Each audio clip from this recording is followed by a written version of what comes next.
So I'm in my 3rd trimester now, and I know that for me, the thing I'm sort of most worried about when it comes to my MS is postpartum relapse.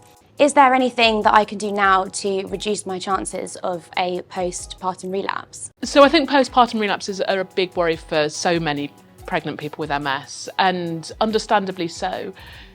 It's important to remember actually that your chances of having a postpartum relapse are relatively low. They're higher than when you're in pregnancy, but it's about 1 in 8 people have a postpartum relapse, which is often lower than it might feel when you're facing it head on. Yeah, that's reassuring. One of the biggest things that we can do to reduce the risk of postpartum relapse is actually having your MS under good control before you get pregnant. We know that people who've had their MS under control before pregnancy have a lower chance of having a postpartum relapse. We don't really properly understand whether starting disease-modifying therapy quickly after pregnancy impacts on that. We think it probably should. It would make sense that if you start your treatment quickly or you continue your treatment throughout pregnancy, that would reduce the chance. Yeah.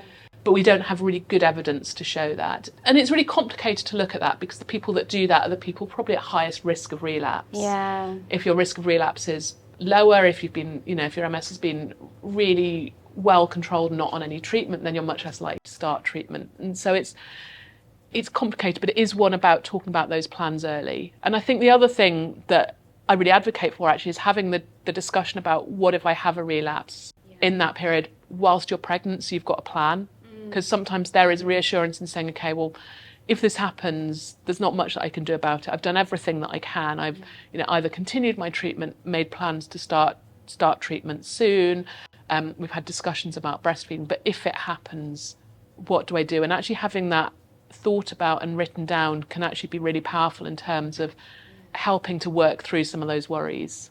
Yeah, definitely. It's almost like a birth plan, but an MS-specific pregnancy birth plan. Exactly. And I think, the thing about birth plans is they've got to encompass all the different options, And there's a lot. There's a lot. And, it's about having that plan and feeling like, well, this is not a plan that I'm definitely going to follow. I'm not definitely going to have a relapse. But if it happens, this is what at the moment I feel like I would want to do.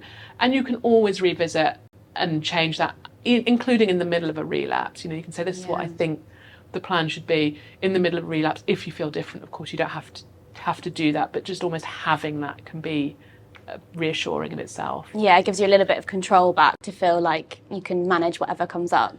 Yeah, and I think, it's partly my bias. I'm a planner, and I really encourage all my patients to be planners. And, one of the things I say is having MS doesn't mean you can't do things. It sometimes means you have to just plan them a bit more. Yeah. And it's the same with thinking about disease-modifying therapy. And the same is true of thinking about breastfeeding, when to start therapy, again, post-pregnancy if you've stopped it, and what to do if you have a relapse. Just have a plan, because it helps. Yeah, definitely. Is postpartum relapse something that you guys are worried about as well? And have you discussed it with your team to feel a little bit more prepared if this may happen? Please do let us know in the comments below. Remember to hit that subscribe button for more insightful content from Lived Health.